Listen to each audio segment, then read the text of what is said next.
क्या आपको लगता है कि आपकी जिंदगी बस एक इत्तेफाक है? नहीं, ये एक गहरी सुनियोजित योजना थी। आपका जन्म, आपका परिवार, आपकी सफलताएं और आपके संघर्ष, सब कुछ आपने खुद चुना था इस दुनिया में आने से बहुत पहले। हाँ, आपने सही सुना। आपकी आत्मा ने अपनी हर खुशी, हर गम, हर रिश्ते का चुनाव खुद किया था। लेकिन कैसे और क्यों? आज हम उस रहस्य का पर्दा उठाएंगे जिसे सोल कॉन्ट्रैक्ट्स या आत्मा के अनुबंध कहते हैं, और जानेंगे आपके जीवन का असली उद्देश्य क्या है। ये अवधारणा आज की नहीं बल्कि हजारों साल पुरानी है। वेदों, उपनिषदों, बौद्ध धर्म के ग्रंथों, गरुड़ पुराण और तंत्र शास्त्रों में भी इन बातों का उल्लेख मिलता है। सिर्फ भारत ही नहीं, सूफी संतों, हर्मेटिक फिलॉसफी और यहाँ तक कि प्राचीन ईसाई रहस्यवाद में भी इस गहन सत्य की बात की गई है। सभी परंपराएं एक ही बात कहती हैं, हम इस जीवन में अनजाने में नहीं आए हैं, हमने इसे चुना है जानबूझकर, सोच समझकर। ये जीवन कोई संयोग नहीं है, ये वो यात्रा है जिसे आपकी आत्मा ने खुद चुना था। हर चुनौती, हर जीत, हर रिश्ता, यहाँ तक कि आपके सबसे गहरे संघर्ष भी आपकी आत्मा की एक सोची समझी योजना का हिस्सा है। जन्म से पहले एक ऐसे आयाम में जहाँ समय और स्थान का अस्तित्व नहीं होता, आपकी आत्मा ने ये सब तय किया था। आत्मा एक ऐसे क्षेत्र में होती है जहाँ कोई भय नहीं, कोई शक नहीं, सिर्फ असीम शांति और प्रेम है। लेकिन इस पूर्णता के बीच भी आत्मा में विकास की एक गहरी चाहत उठती है। ये पुकार है अनुभव की, प्रेम की गहराइयों को महसूस करने की।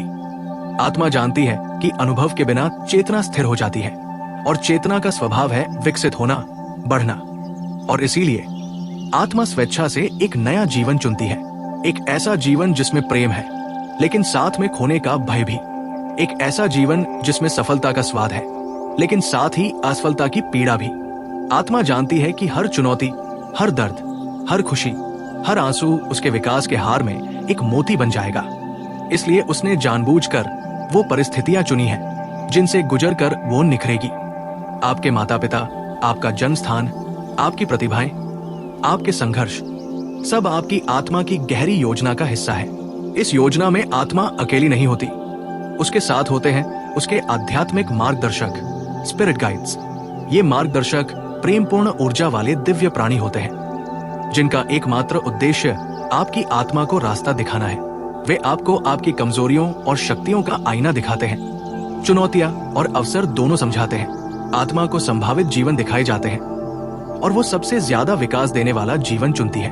वो अपने माता पिता, परिवार, देश, संस्कृति और यहाँ तक कि अपनी विशेष प्रतिभाएं और चुनौतियां भी चुनती है। आपने अपनी शक्तियां भी चुनी और अपनी कमजोरियां भी, क्योंकि हर अनुभव आपकी आत्मा को मांझने वाला था। इस सब के बावजूद आपको मिली है स्वतंत्र इच्छा, फ्री विल। आपके जीवन का ब्लूप्रिंट बना है, लेकिन रास्ता तय करना हमेशा आपके हाथ में है। हर मोड़ पर, हर फैसले पर आपके पास चुनाव का अधिकार होता है। आप कठिनाइयों से डरकर भागना चुन सकते हैं या उनका सामना कर सीखना चुन सकते हैं। आपका व्यवहार, आपके निर्णय ही तय करते हैं कि आप अपने लिए बनाई गई योजना को कैसे निभाते हैं। यही आत्मा का असली खेल है, योजना बनाना और फिर स्वतंत्र इच्छा से उसे जीवंत करना। लेकिन अगर आत्मा ने सब कुछ पहले से तय कर लिया तो हमें ये सब याद क्यों नहीं रहता?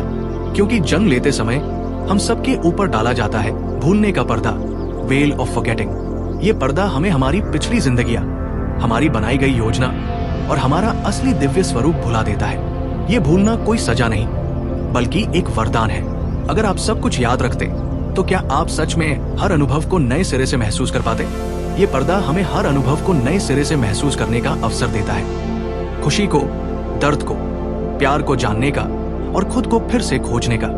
भौतिक दुनिया आत्मा के सीखने का सबसे बड़ा शिक्षण स्थल है। ये संसार कोई साधारण जगह नहीं है, ये एक विशाल पाठशाला है जहाँ आत्मा को असली इम्तिहान दिए जाते हैं। यहाँ सुख दुख, प्रेम विरह, सफलता असफलता, हर भावना, हर संघर्ष एक सबक लेकर आता है। इस घने अंधेरे में हम अपने भीतर के प्रकाश को ढूंढते हैं। प्रत्येक कठिनाई एक दरवाजा है, हर आंसू एक शिक्षा है, हर बिछड़ाव एक नया मोड़ है। इस यात्रा का एक अंतिम लक्ष्य भी है, मुक्ति या मोक्ष। मुक्ति का अर्थ है जन्म और मृत्यु के चक्र से पूरी तरह से मुक्त होना। जब आत्मा हर सबक सीख लेती है, अपने कर्मों को संतुलित कर लेती है और अपने भीतर के परम सत्य को पहचान लेती है, तो उसे फिर से जन्म लेने की आवश्यकता नहीं रहती। ये वो अवस्था है जहां आत्मा पूर्ण चेतना में विलीन हो जाती है। अगर इस यात्रा ने आपके दिल को छुआ है, अगर आप भी महसूस करते हैं कि आप सिर्फ एक शरीर नहीं बल्कि एक अनंत आत्मा है, तो नीचे कमेंट में एक शब्द जरूर लिखिए, जागृति। क्योंकि जब आप ये शब्द लिखते हैं तो आप अपने भीतर की शक्ति को पहचानते हैं और एक नई शुरुआत करते हैं।